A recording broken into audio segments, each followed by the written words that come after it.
Cumprimento a todos com a paz do Senhor Jesus. Amém.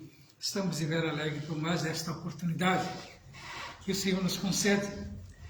Vamos estar louvando a Deus, hino número 126 da nossa Bem-aventurados que confia no Senhor como fez Abraão. Ele creu ainda que não via, e assim a fé não foi em vão. É feliz quem segue fielmente nos caminhos santos do Senhor. Na tribulação é paciente, esperando no seu Salvador. Os heróis da Bíblia Sagrada não fruíram logo seus troféus, mas levaram sempre a cruz pesada para obter poder dos céus, e depois saíram pelo mundo como mensageiros do Senhor, com coragem e amor profundo, proclamando Cristo Salvador. Quem quiser de Deus terá coroa, passará por mais tribulação. Às alturas santas ninguém voa, sem as asas da humilhação. O Senhor tem dado aos seus queridos parte do seu glorioso ser. Quem no coração for mais ferido, mais daquela glória há de ter. Quando aqui as flores já fenecem, as do céu começam a brilhar.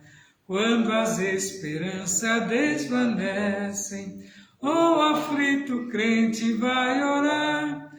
Os mais belos hinos e poesias foram escritos em tribulação, e do céu as lindas melodias se ouviram na escuridão. Se confia tudo inteiramente na imensa graça do Senhor. Seja de ti longe os desalentos e confia no seu santo amor. Aleluia, seja a divisa do herói todo vencedor, e do céu mais forte vem a brisa que te leva ao seio do Senhor. 127. O Senhor da ceifa está chamando, quem quer ir por mim a procurar. Almas que no mundo vão chorando, sem da salvação participar. Fala Deus, toca-me com brasas do altar. Fala Deus, sim, alegre atendo ao teu mandar. O profeta Deus se aproximando, considera-se um pecador, mas o fogo santo queimando tornou útil para o seu Senhor. Fala Deus, toca-me com brasas do altar. Fala Deus, sim, alegre atendo ao teu mandar. Muitos são os que vão esfriando, sem ter esperança de ver Deus. Vai depressa lhes anunciando que Jesus os leva para os céus. Fala Deus, toca-me com brasas do altar. Fala, Deus, sim, alegra tendo ao teu mandar. Breve os trabalhos serão findos, bênção vão os servos desfrutar. E Jesus os saudarás, bem-vindo, esta glória espero alcançar. Fala, Deus, fala, Deus, toca-me com brasas do altar. Fala, Deus, sim, alegre atendo ao teu mandar. Graças a Deus, que nos dá vitória por nosso Senhor e Salvador, Jesus Cristo. Prezado ouvinte da Palavra de Deus, irmãos em Cristo, estamos reunidos nesta noite para falar das coisas de Deus e também trazer uma lição muito importante, ao qual falará o seu coração, vocês pais, e mães também. Título da leitura que é a importância da paternidade na vida dos filhos. O textual nos fala assim: e vós pais, não provoqueis a ira dos vossos filhos, mas criai-o na doutrina e admoestação do Senhor. Está lá em Efésios capítulo 6, versículo 4. E a verdade prática nos traz o seguinte conselho: quando o padrão divino para a criação de filhos é negligenciado, as consequências são terríveis para a família cristã. Nós falamos aqui a respeito de um assunto que tratava também de filhos logo no início, onde nós ilustramos determinados momentos cruciais para uma família. E a lição que está dando prosseguimento a este assunto muito importante, que está lá em 1 Samuel capítulo 2. Nós vemos aqui que em Salmo 49, verso 3, diz que os pais têm que falar com sabedoria. Em Deuteronômio 6, do 6 ao 7, a palavra de Deus é para com os seus filhos. Em Efésios 6 e 4, que nós acabamos de ler, eduque seus filhos com disciplina.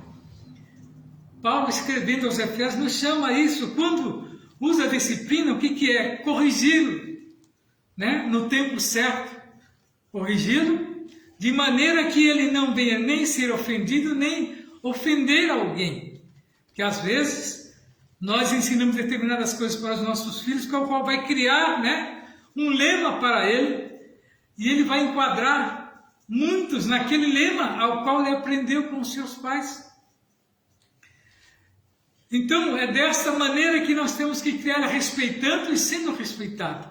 E limitando também, até onde vai, o direito de um e o limite de outro. Esse é o sentido de nós darmos aos nossos filhos, nós que temos vivência. Em Provérbios 22 e 6 estará escrito: ensine o caminho certo aos seus filhos. Salmo 119, do 97 ao 99, nos diz assim: ensine o seu filho a amar a lei de Deus, levando as igrejas, Desde muito pequeno ele vai entender, que ele vai aprender caminhando e crescendo junto com a palavra de Deus. Josué 24 e 15 diz: eu e a minha casa serviremos ao Senhor. Eu lembro bem que em casa, por muito tempo, tinha um quadro na parede onde meu pai comprou. Nós éramos todos pequenos e aquele quadro nos acompanhou até já numa idade bem elevada. Um quadrinho ali que nós sempre olhávamos e víamos, Que era essa passagem de Josué 24. Eu e a minha casa serviremos ao Senhor. Esse quadro ficava na porta de entrada da sala, todos que entravam tinham que observar aquilo. E parece assim um versículo, tão comum. Mas quando você analisa ele, você vê a profundidade que tem na casa de um cristão, Hoje, muitos, nem alusão faz, Tinha um irmão que vem aqui na igreja, que ele sempre fala que são os crentes agentes secretos. Você nunca fica sabendo que eles são crentes, de repente, nossa, os irmãos é crente, são secretos, mas o crente tem que ser aberto, viu? Para que todos possam saber que ali, né? Ali se procurar, tem uma palavra por parte de Deus. Em 1 Samuel 2, a leitura que nós vamos fazer em casa, nos diz assim, eu leio um verso, os irmãos respondem com outro, amém? Era, porém, os filhos de Eli, filhos de Belial, e não conhecia o Senhor. Porquanto o costume daqueles sacerdotes com o povo era que, oferecendo a alguém algum sacrifício, vinha o moço do sacerdote, estando-se cozendo a carne com um garfo de 3 dentes em suas mãos. E dava com ele na caldeira, ou na panela, ou no caldeirão, ou na marmita, e tudo quanto o garfo tirava, o sacerdote tomava para si. Assim fazia a todo o Israel que ele ali a Siló. Também antes de queimar a gordura, vinha o moço do sacerdote e dizia ao homem que sacrificava: dá essa carne para assar ao sacerdote, porque não tomarás de ti carne cozida, senão crua. E dizendo-lhe o homem: queimem primeiro a gordura de hoje, e depois toma para ti quanto desejar a tua alma. Então ele lhe dizia: não, agora has de dar, senão por força a tomarei. Era, pois, muito grande o pecado desses jovens perante o Senhor, porquanto os homens desprezavam a oferta do Senhor. Era, porém, Eli já muito velho, e ouvia tudo quanto os seus filhos faziam, e todo Israel, e de como se deitavam com as mulheres que em bandos se ajuntavam à porta da tenda da congregação. 1 Samuel 8. E sucedeu que, tendo Samuel envelhecido, constituiu a seus filhos por juízes sobre Israel. E era o nome dos seus primogênitos, Joel, e o nome do seu segundo, Abias. E foram juízes em Berseba. Porém, seus filhos não andaram perante os caminhos deles. Antes se inclinaram à avareza e tomaram presentes e perverteram o juízo. Observa a Bíblia falando a respeito dos filhos de Eli, que vertebulavam, que envergonhavam a atividade do sacerdote quando apossavam da porção que era para dividir com o povo, e eles próprios comiam. Não tinham aquela educação, não tinha aquele zelo, mas nós vemos o que sucedeu com ele e com o próprio sacerdote, por não ter, regido e trazido os seus filhos debaixo do jugo ao qual deveria. Então nós vamos ficar, nas duas famílias que tiveram problema na formação dos seus filhos. Na família de Eli, que teve os seus filhos por nome Hofni e Finéias, sobre a conduta negligente de seu pai, tornaram-se profanos no exercício do sacerdócio na família. Também nós vemos que na família de Samuel, seus filhos, Joel e Abias, tornaram-se avarentos e gananciosos, não tendo respeito pelo que representavam para Israel. A lição mostrará que os pais são responsáveis pela boa formação moral e espiritual dos filhos, antes da igreja local e das instituições educativas. Então, cabe aos pais, ensinar aos filhos no segmento ao qual eles devem seguir. Que não só de observar, mas nós temos que, às vezes, também, orientar. Mas não, às vezes, por estar juntos, achamos que não precisa falar nada, mas sempre precisamos estar orientando os nossos filhos. Aquele filho que não obedece ao pai se torna como esses, como esses exemplos aqui. Então, o que tem a ver para que haja, um certo consenso na família? A obediência. E como que nós ensinamos a obediência aos nossos filhos, sendo fiel a Deus na nossa obediência com Deus e entregando eles para que Deus o oriente, né? E nós também, com a nossa fala, orientar. Nós vamos ver que a primeira família, após a queda, o primeiro casal criado, Adão e Eva, inicialmente gerou 2 filhos, formando assim a primeira família, que está lá em Gênesis capítulo 4, 1 ou 2. No princípio da humanidade, a figura do pai definia como um líder dentro do lar, responsável por prover alimento e cuidar da segurança de sua família, sendo que o papel da mulher era de cuidar dos filhos da casa e ser ajudadora do seu esposo.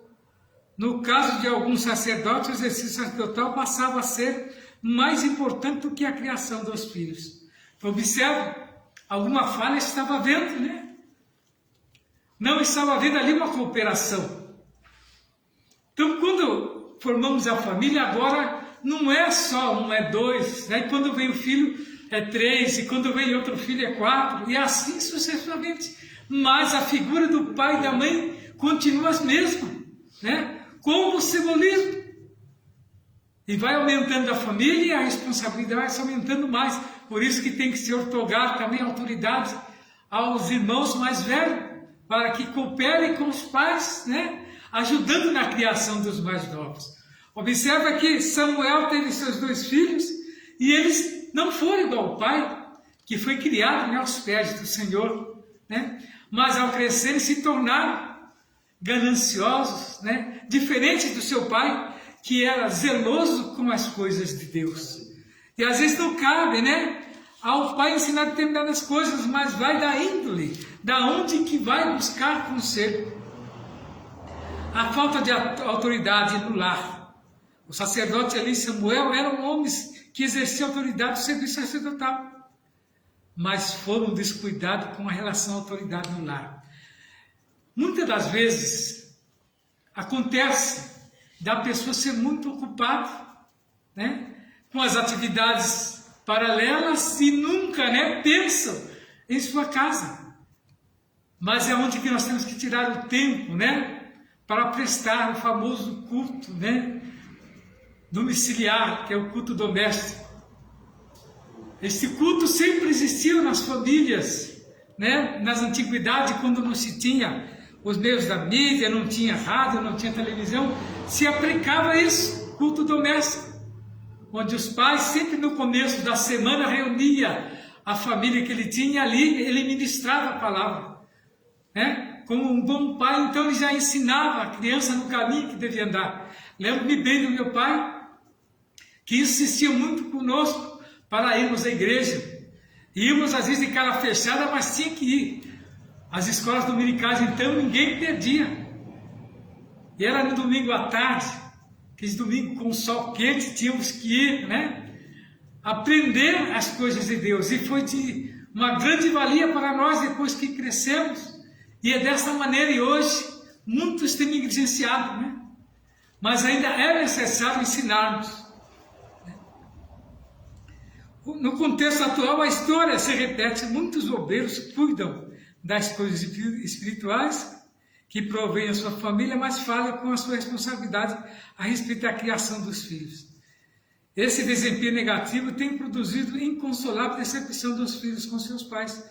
E é possível imaginar 2 sacerdotes que administravam Israel no tabernáculo, mas que seus filhos tornaram-se profanos e enganosos perante toda a congregação de Israel. Está falando aqui de 1 Samuel 2:2 e 8:13. Está falando aqui de Samuel e do profeta ali. Eram homens de Deus, mas os seus filhos não seguiam. Observa que os filhos de Eli chegavam ao ponto de sair com as meretrizes que ficavam na porta do templo. Que atitude, né? Envergonhando. Mas Eli estava velho e não ouvia o que as pessoas falavam.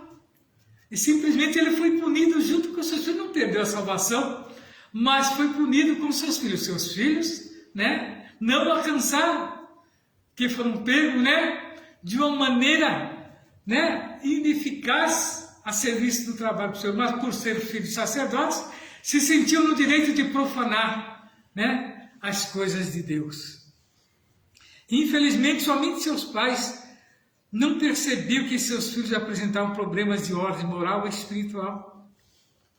O velho sacerdote exercia autoridade em todo Israel, mas não exercia dentro da casa, porque os filhos o enganavam. E ainda hoje tem muitos, né? Muitos que não querem ferir, às vezes, o filho e permitem determinadas atitudes. Eu conheci um determinado obreiro que ele tinha filhos e ao fazer a compra mensal da sua casa, ele sempre comprava aquilo que os filhos queriam. E naquele tempo era normal, né, as entregas serem feitas da compra, e via sempre em cima aquilo que não podia amassar. E um dia nós estamos na casa daquele velho obreiro e nós percebemos maços de cigarro, né, pacotes de cigarro que ele comprava para alimentar o vício de seus filhos. E mais para frente ficamos sabendo que ele também tinha prática também, né, de dar uma estragada. Então observa a falha de um obreiro quando tem os filhos que têm essa prática, que é incentivando. Em vez de ganhar os filhos, eles distanciam mais e mais. Agora eu pergunto, como ficou a vida de um homem desse diante de Deus? Como ficou a vida dele se ele próprio alimentava os vícios dos seus filhos? É uma obra, né? Uma obra de engano. Imagina como ficava Deus observando uma atitude dessa. Ele procedia igual a esse sacerdote aqui, esse juiz, que não via as falhas, né, na atitude de seus filhos. Quantos não têm feito isso? O problema de uma paternidade ausente na vida da família, os pais são os responsáveis pela formação moral e espiritual dos filhos. O modo como os filhos são educados se revela nos seus padrões de comportamento. Quando se tornam adultos, especialista atesta que a presença da figura paterna é muito importante para o desenvolvimento do indivíduo. E é mesmo, né? Quando há a figura paterna, que é o pai, a criança cresce com mais segurança, né? Tem visto muitos inseguros, né? E às vezes muitos que não tem nem o sobrenome dos pais, o qual cria, né, para ele um problema muito sério na escola. Quando alguém nota uma coisa dessa, fica indagando e a criança se sente constrangida. Porque ela oferece uma espécie de sustentáculo efetivo, né? Nesse sentido, a ausência da figura do pai é um problema grave para a família. Há estudo que mostra o impacto da ausência paterna na formação, né, dos filhos. O pai cristão é uma referência de segurança para eles, de equilíbrio, controle das emoções e de estabelecimento de prioridade para a vida. 1 Timóteo nos traz, 1 Timóteo 3 e 4. Além disso, de modo geral, os pais transmitem aos filhos valores quanto à bondade e à gentileza. O falar correto, dentre muitos outros. Infelizmente, quando isso é negligenciado, o resultado pode ser desastroso. No caso do sacerdote em questão, eles não dispensavam tempo para filhos que se tornaram rebeldes e profanos. Uma lição, né, ao qual nós tomamos para nós nos dias de hoje. Tirar um tempo, né, para fazer aquele ensino doméstico. Separar sempre um livro da Bíblia para ler junto com os familiares. Cantar os louvores da harpa, que muitos não têm entoado mais, né? Tem muitos que falam, mas esses hinos são muito antigos, são ultrapassados. Não. A palavra de Deus nunca está ultrapassada, mas ela está sempre, né, modernizada na nossa mente, porque lá, quando formos morar no céu, o louvor lá permanecerá. Esta palavra não será mais necessária, mas o louvor permanecerá. Então é importante nós estarmos sempre trazendo a lembrança dos filhos, momentos com eles, para que eles percebam que eles têm um lar, né, e um lar cristão. E tem dois tipos de paternidade extremista. Nós vemos que não existe um padrão duplo quanto às regras morais dentro da família. O padrão ético é um só, e a ética cristã orienta os pais quanto aos cuidados que devem ter na criação dos filhos. Há pelo menos 2 tipos de paternidade que devem ser evitada e corrigida. Ao qual, uma é a paternidade autoritária, que é aquela em que o pai é autoritário e trata os filhos como se fossem elementos neutros, sem sentimentos, sem memória e sem vontade. Geralmente a paternidade autoritária é aquela que tão somente dá ordem aos filhos, e esse tipo de autoridade e de imposição sabe apenas manipular os filhos e exigir deles comportamento forçado. Os filhos obedecem por medo, culpa ou remorso e rancor. O zelo extremo de certos pais os tem feito perder seus filhos que deviam, infelizmente, alguns nunca mais voltam à igreja. Consequentemente, desviam-se da presença do Senhor. Esses pais precisam ouvir e praticar a palavra de Deus, que diz: em vós, pais, não provoqueis a ira a vossos filhos, mas criai-vos na doutrina e admoestação do Senhor. São métodos, né, que os pais mais antigos usavam. Eu fui criado debaixo de uma rigidez muito grande, mas ao mesmo tempo o pai nos entregava na mão do Senhor, e nós sempre gostamos dos nossos lares.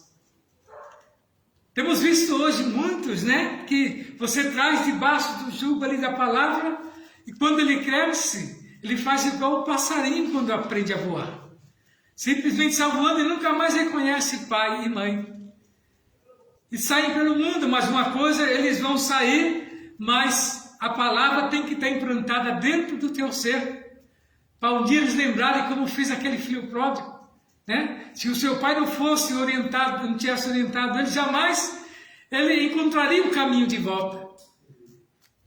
Então nós temos que ensinar isso, porque filho não é para sempre estar ao nosso lado. Um dia eles vão embora, né? E aí vão ter que formar sua própria família com os mesmos princípios. Então, se nós formos muito rigorosos para com eles, né, eles vão simplesmente negar e virar as costas e nunca mais, e ainda dizem: nunca mais quero voltar a esse lugar. Né? Eu sei que é difícil para um pai ouvir isso, porque no conceito do pai ele acha que aquilo que ele está prestando ao filho é o certo. Cabe ao filho, que tem um pouco mais de inteligência, perceber que muitas das vezes o pai não teve a mesma cultura, não teve a mesma oportunidade que ele. Então entender, né, que aquilo que o pai está fazendo não é grosseria, mas é o zelo extremo. Paternidade permissiva. A paternidade, tanto autoritária como a permissiva, ela tem as suas desvantagens e as suas vantagens. A permissiva é quando o pai não se importa com os princípios bíblicos e deixa à mercê dos filhos a liberdade para decidirem sobre o que quiserem. E o fim será calamitoso. Essa paternidade, até mesmo a maternidade, é um tipo de tolerância sem freio. Algum que induz a criança até a imaginar que seus pais não a amam, nem se importa com as suas necessidades emocionais e físicas. Ora, o pai permissivo é aquele que entende que os filhos devem ter como exemplo, mas não os corrige quando comete erros, nem os aconselha quando se decepciona com situações mais complexas na vida. Nós temos aqui um exemplo que o sábio Salomão adverte-nos, visto como não executa o longo juízo sobre a má obra. Por isso, o coração dos filhos dos homens está inteiramente disposto para praticar o mal. Está lá em Eclesiastes 8:11. Então nós vemos bem que os 2 tipos de paternidade são negativos e prejudiciais ao bem-estar da família. A falta de uma paternidade segura, presente e responsável produz uma família infeliz. Então temos o exemplo da família de Eli, né? Eli criou os filhos que se tornaram profanos. Nós vemos que o texto bíblico diz: eram, porém, os filhos de Eli, filhos de Belial. Olha que coisa dura, né? Quando alguém chega diante de nós e fala assim: olha, que ali são os filhos dos crentes, né? praticando coisas que às vezes nem o ímpio faz, mas os filhos dos que eles estão lá. Então eles usam esse termo. Não é que o pai seja culpado, mas é a correção que não vem na hora certa, né? 1 Samuel 2:12, a palavra Belial é um termo um pouco obscuro para o hebraico. Tem uma palavra, né? Belial, cujo prefixo Bel é seu sufixo, pode significar sem proveito, emprestado, inútil, e pode também significar perversão ou ser pervertido. E os filhos de Eli foram homens pervertidos e irreverentes, que não respeitavam as coisas sagradas do tabernáculo. Não queremos nunca, né, que um dos nossos venha, né, sofrer um tipo de acusação. Nós vemos que é lamentável um pai que tinha uma posição especial de representação de Deus perante Israel tornar-se um pai relapso com a família.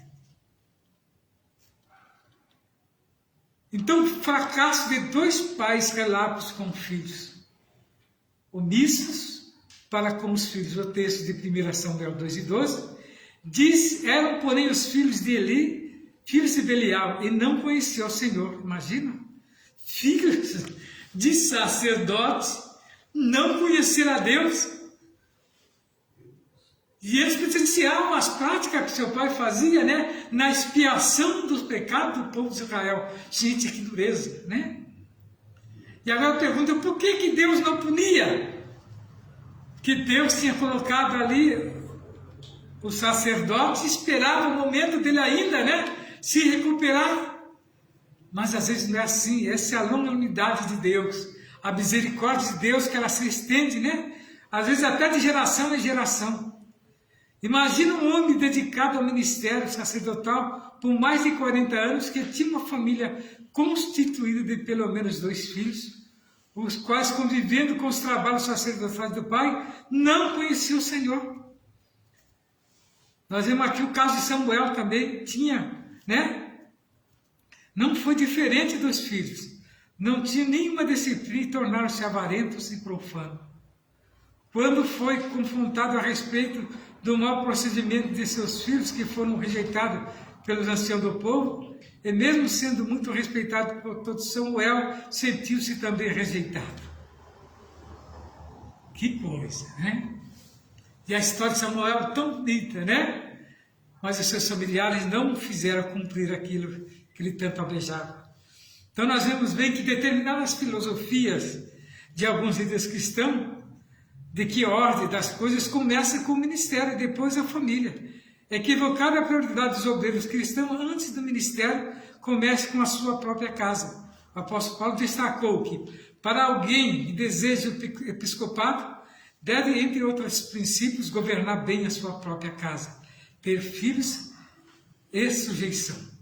É preciso ensinar a disciplina para os filhos, mas para isso é preciso estar presente na vida deles e não na disciplina familiar, sem a presença dos pais. É verdade. Pai, ele tem muita valia dentro do lar, né? A palavra dele, né? Os filhos ficam sempre esperando algo, né, de importante para o pai. Já pensou? Quando não tem ninguém para olhar o boletim de um filho que chega da escola, né? Eles ficam envergonhados, né? Quando não tem ninguém para responder, e o professor sempre pergunta. E lá em casa, né? Eles têm uns que até omitem nem falar quando não tem a figura paterna. Então, a isenção de responsabilidade de Eli e Samuel para com seus filhos, sem que esses sacerdotes exercessem autoridade em casa, seus filhos se tornaram vulneráveis, frágeis e propensos à fraqueza da carne. Deus espera, né, que os líderes das igrejas atuais não exerçam sua liderança em casa.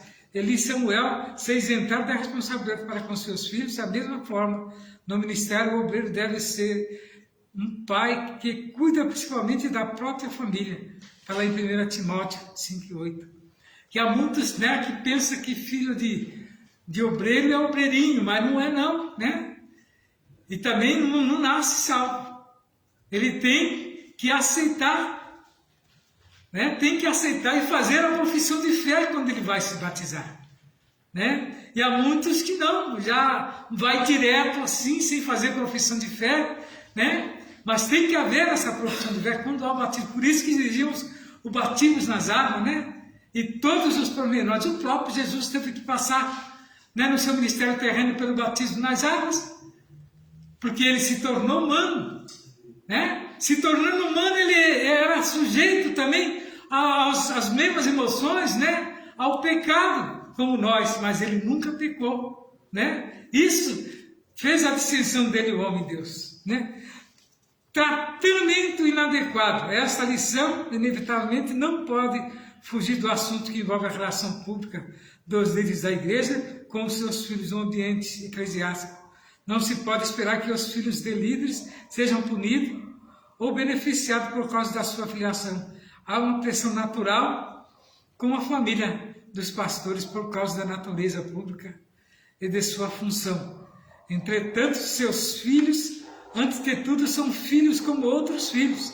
São crianças, adolescentes, jovens, adultos, que precisam ter cuidados pastorais e espirituais. Infelizmente, quando não se tem um tratamento sábio com os filhos de obreiros, alguns problemas podem surgir, pois muitos deles se revoltam, se rebelam, se não se submetem à liderança como forma de rejeição. E esse tratamento, o modelo bíblico de tratamento adequado, passa pelo respeito e admoestação, como está lá em Efésios 6, do 1 ao 4. Então é necessário haver um tratamento, né? E às vezes um filho de obreiro tem que ser, às vezes até, né, mais puxado a orelha, né? Pelo exemplo que ele tem que dar do seu pai. Então, na conclusão do nosso assunto desta noite, né, nós vemos aqui que os pais são exortados a ensinar os filhos, conversando com eles e orientando-os para a vida, né?